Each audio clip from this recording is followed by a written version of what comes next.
അബ്രഹാമും ബുദ്ധനും ജൈനനുമൊക്കെ പരമ നശീകരണ പ്രവർത്തനങ്ങൾ നടത്തിയിട്ടുള്ളതാണ്. ലോകത്തെ എല്ലാ കുഴപ്പങ്ങളുടെയും കാരണം ഖുർആനും ഇഞ്ചീലും തൗറാത്തും സെന്തവസ്ഥയും തിരുക്കുറളും ധർമ്മപദവും ഭഗവത്ഗീതയും അതുപോലെ തന്നെ വേദോതിഹാസങ്ങളും പുരാണങ്ങളും ഒക്കെയാണ് എന്ന് പറഞ്ഞുകൊണ്ടിരിക്കുന്ന അതിഭീകരന്മാരായ കപടന്മാർ, അതിരുകളില്ലാതെ സഞ്ചരിച്ചുകൊണ്ടിരിക്കുന്നവർ, വളയമില്ലാതെ ചാടിക്കൊണ്ടിരിക്കുന്നവർ, ലളിതസുന്ദരമായ ചോദ്യങ്ങളിലൂടെ അപകടകരമായ കെണികളിലും കുഴികളിലും ചുഴികളിലും ആഴ്ത്തി മനുഷ്യത്വത്തിന്റെ തന്നെ സകല അതിരുകളെയും അതിലംഘിക്കുന്ന കപട കാട്ടാളന്മാരായി മനുഷ്യരെ വാർത്തെടുക്കാൻ പറ്റുന്ന നിരീശ്വരവാദ നിർമ്മതവാദ.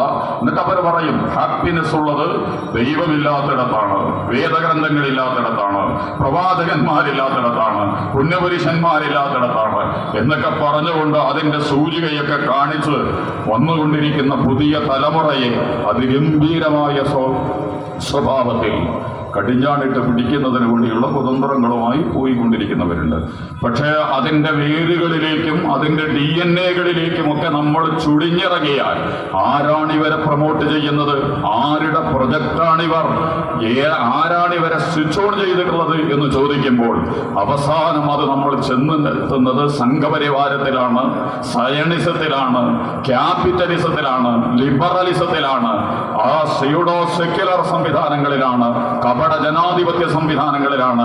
ലോക ക്യാപിറ്റലിസത്തിന്റെ മുതലാളിത്തത്തിന്റെ ഏറ്റവും മികച്ച ഉരുപ്പടികളിലൊന്നായി 21ാം നൂറ്റാണ്ടിലേക്ക് പുതിയ കാലഘട്ടത്തിന്റെ സംവിധാനങ്ങൾ ഉപയോഗിച്ച് തന്ത്രപരമായി നീങ്ങിക്കൊണ്ടിരിക്കുന്ന ഒരു സംഘം. അതിന്റെ വിശദാംശങ്ങളിലേക്ക് ഞാനിപ്പോൾ ഇവിടെ പോകാനാണല്ലോ, നമ്മൾ പോകേണ്ടതില്ല.